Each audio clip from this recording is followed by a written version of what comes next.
छत्तीसगढ़ कृषि प्रधान राज्य है और इस राज्य में तरह-तरह की खेतियाँ की जाती हैं। लेकिन इस राज्य में ख़ास करके उत्तरी छत्तीसगढ़ जो सरगुजा संभाग कहलाता है, यहाँ पर कई तरह की खेती होती थी, लेकिन फूलों की खेती, फूलों की व्यावसायिक खेती करना लोग नहीं जानते थे। आमतौर पे बंगाल में फूल की खेती की जाती थी। बाहर से यहाँ फूल आते थे और यहाँ पर मार्केट में महँगे दाम में बिकते थे। लेकिन यहाँ अजबनगर के एक किसान हैं, गोविंद विश्वास, जिन्होंने फूलों की खेती शुरू की और आलम ये है कि आज प्रदेश के बड़े शहरों ही नहीं बल्कि देश के अन्य राज्यों में भी सरगुजा के फूल जाते हैं और सरगुजा से सिर्फ फूल ही नहीं बल्कि इन फूलों के जो प्लांट हैं वो भी यहाँ से जाते हैं। और ये हमारे साथ गोविंद विश्वास हैं, हम उनके खेत में पहुँचे हैं और आप मेरे पीछे देख रहे हैं कि किस तरह से फूल 6 फीट 7 फीट की हाइट के फूल हो चुके हैं। यहाँ पर फूल के जो पौधे हैं, गोविंद विश्वास हमारे साथ हैं जिनको कई तरह के पुरस्कार मिल चुके हैं इसके लिए।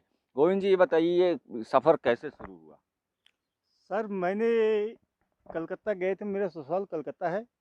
वहाँ से मैं यहाँ पहले साग सब्जी भाजी और जो कि टमाटर आलू गोभी गेहूँ धान ये सब लगाते थे।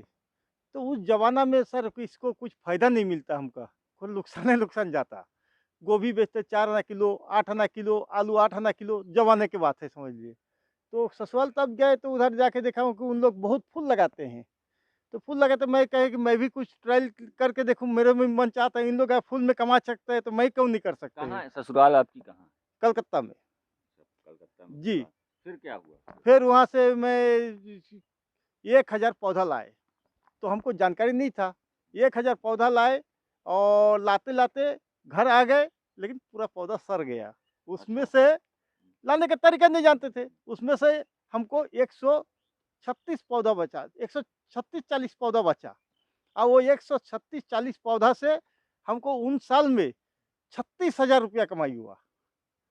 उसके बाद फिर आगे बढ़ते गए और फूल कोई नहीं लगाते थे। पहले मैं शुरुआत किए, उसके बाद जाके फिर दूसरा साल लगाए, तो उसमें 5-6 लाख हुआ।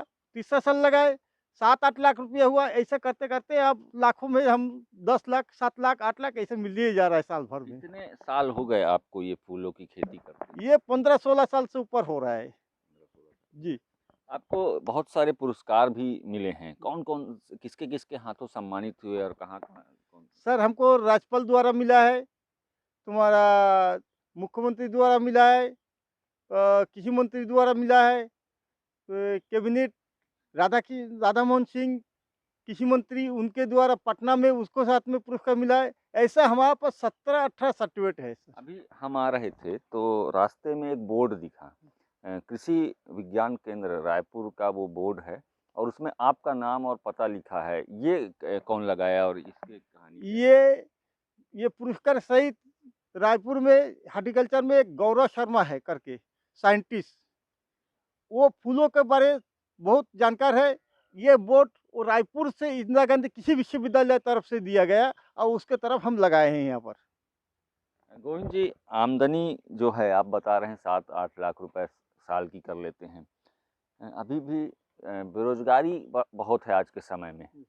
लोग काम खोजते हैं। जी। क्या लगता है युवा अगर इस काम को सीखे, इस खेती को सीखे और करे तो कितना आगे बढ़ सकता है? बहुत आगे बढ़ सकते हैं। मैं ये नहीं कहूँगा कि आप लोग किसान जो है धान, मक्का, गेहूँ, अनाज लगाते रहते हैं।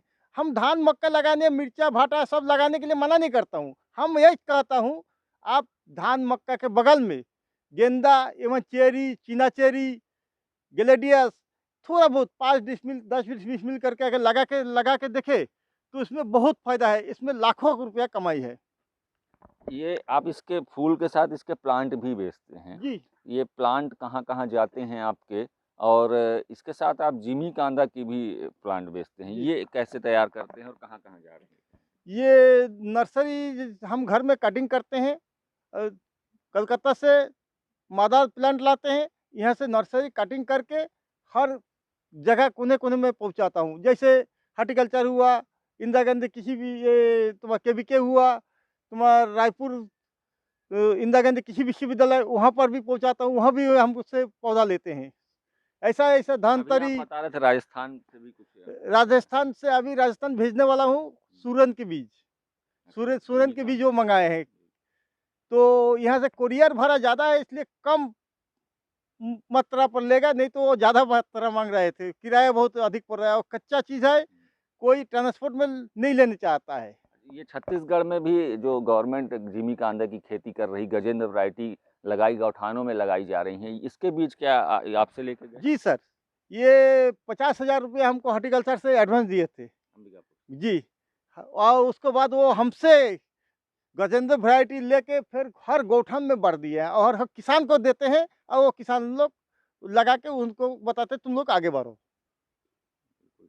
गोविंद जी, आपकी आर्थिक स्थिति तब क्या थी, जब आप फूलों की खेती नहीं करते थे और आज क्या है?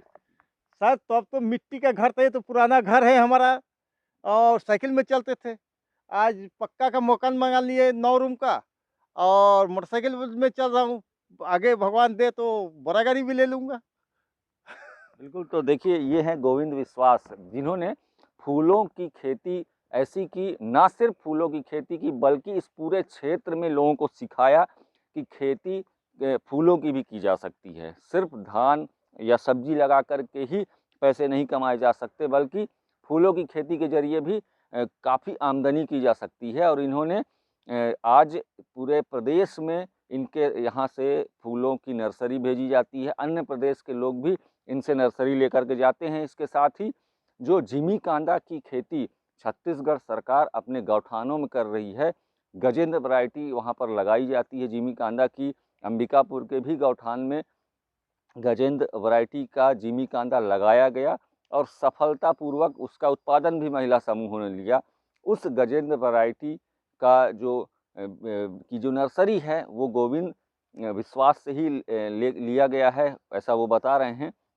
तो आप समझ सकते हैं कि ये जो व्यवसाय है परंपरागत खेती के साथ, या उसको उससे हट कर के भी आप फूल की खेती करके भी अधिक लाभ कमा सकते हैं। देश दीपक गुप्ता, ईटीवी भारत, सरगुजा।